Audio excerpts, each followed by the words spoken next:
ದೇವೇಗೌಡನ ದರ್ಪದ ಮಾತಿಗೆ ದಿಕ್ಕು ತಪ್ಪಿ ತತ್ತರಿಸಿ ಹೋಗಬೇಕು ಪ್ರತಿಯೊಂದು ಪ್ರಾಣಿ ಪಕ್ಷಿಗಳು.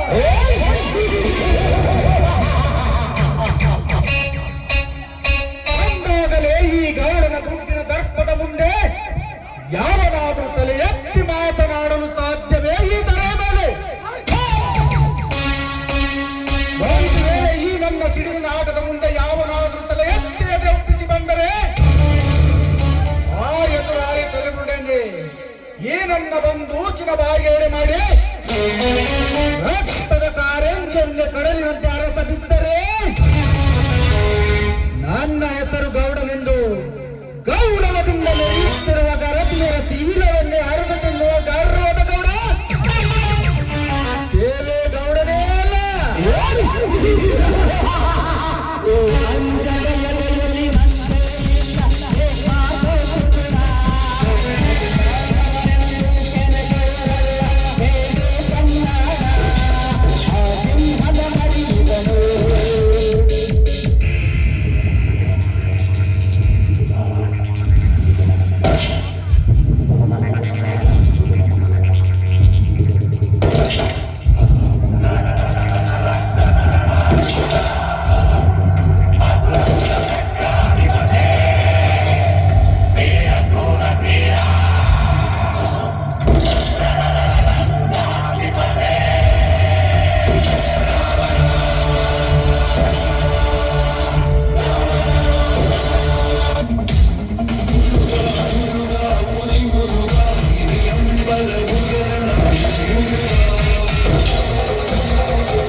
ಬಡವರನ್ನು ಬಡೆದು ಬಂಡವಾಳ ಬಂಟರೆನಿಸಿಕೊಂಡಿರುವ ಈ ಗೌಡರ ಮನೆತನದ ಮೇಲೆ ಯಾವನಾದರೂ ಕಿಡಿಗೇಡಿ ಕಿಚ್ಚು ಹಚ್ಚಲು ಬಂದರೆ ಅವರನ್ನು ಉಚ್ಚಲತೆ ಕೊಚ್ಚಿ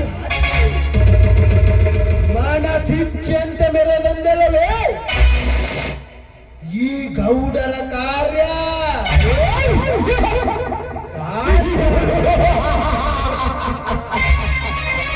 ದೇವರಾಜ್ ದೈತ್ಯ ಗುಣದ ದೇವೇಗೌಡ ಈ ದೈತ್ಯ ಚೇತಕನು ಬಂತು ಈ ಗೌಡನ ಗುಲಾಮರಾಗಿ ನನ್ನ ಪಾದಕ್ಕೆ ಸಲಾ ಮುಡಿಯುತ್ತದೆ.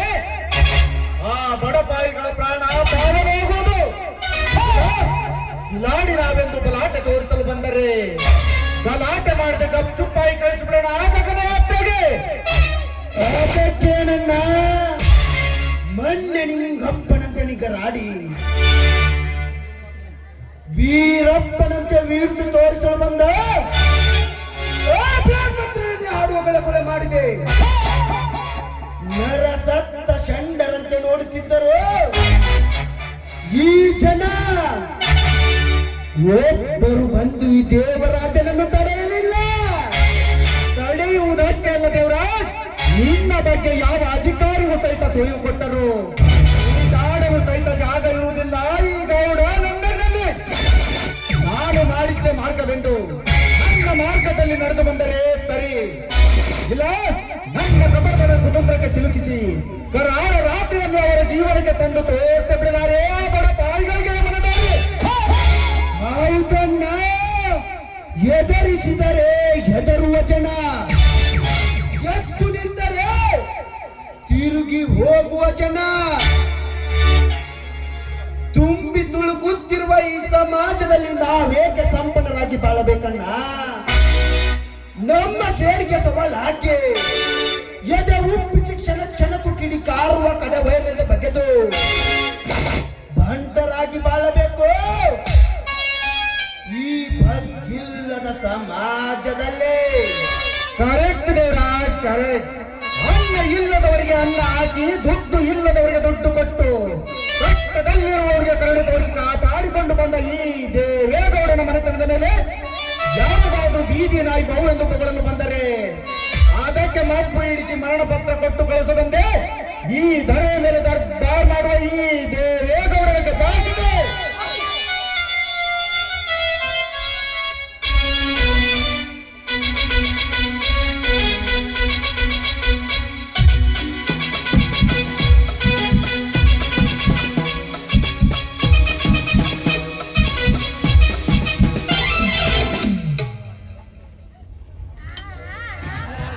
ಯಪ್ಪ ದೌವದ ಗೌಡ್ರ ದೇವೇಗೌಡ್ರ ಬೇಕಿದ್ದಾರೆ ನಿಮ್ಮ ಪಾದಕ.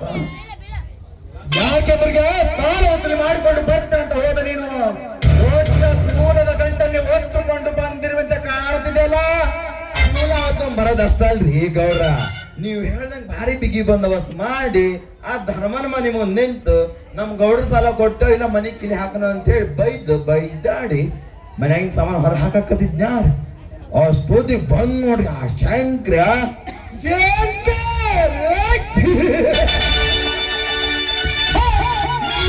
ಶಂಕರ್ ಮುರ್ಗ ಅವನೇ ಆ ಶಿವಂತಮ್ಮ ಶಂಕ್ರ ಮುರ್ಗ. ಮಳೆ ಇಲ್ಲ ಬೆಳೆ ಇಲ್ಲ, ರೈತರ ಸಾಲ ಕೊಡೋಣ ಎಲ್ಲಿಂದ ಕೊಡ್ಬೇಕಂತೇಳಿ ಬೈದು ಬಡಿಯಾಕ ಬಂದಿತ್ತು ನೋಡ್ರಿ ಆ ಬಡ್ಡಿನ ನಮಗ. ಏನೋ ಒಂದು ಹೊತ್ತು ಕೂಲಿ ಕೊಡುತ್ತಿಲ್ಲದೆ ಕಂಡ ಕೂಲಿ ಮಾಡಿ ತಿರುದು ತಿನ್ನುವ ತಿರುಗ ನನ್ನ ಮಗ ನಿನ್ನ ಮೇಲೆ ಕೈ ಮಾಡಲು ಬಂದನೆ. ಕೈ ಮಾಡೋದಷ್ಟಲ್ರಿ ಗೌಡ್ರ, ಇನ್ನೊಂದು ಅಲ್ಲೇ ಅಂದಿದ್ನಪ್ಪ ಅಂದ್ರ ನನ್ ಕಾಲ್ ಮುರಿದ ಕೈಯ ಕೊಟ್ಟು ಕಳ್ಸ್ಬಿಟ್ಟಿದ್ ನೋಡ್ರಿ. ಆ ಗದ್ದಿ ಒಂದ್ ನಮನಿ ಕಂಡರ್ ಹೊಲ್ದಾಗ ಮೈದು ದೇವರ ಕೋಣಾಗಿ ನಾ ಏನ್ರಿ ಮಾಂಗ್ಯ